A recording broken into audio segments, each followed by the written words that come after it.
It's not uncommon in a training center to find walls that have a layer of felt on them.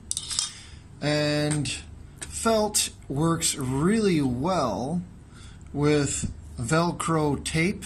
So I got a piece of velcro tape here and I got a binder clip. And what's nice about having velcro on your wall is it acts as a sound baffle, it covers up a bad paint job, and you can just attach stuff to your walls and then move it because of the velcro.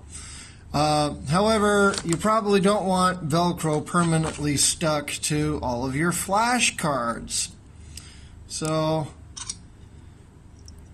get a piece of velcro tape and cut it to the size and shape of your binder clip. Attach that to your flashcard. Now you got something that's temporary.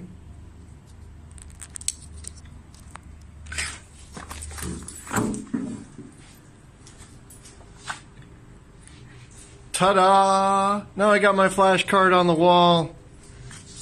I can move it around anywhere I want. Not bad. Not bad.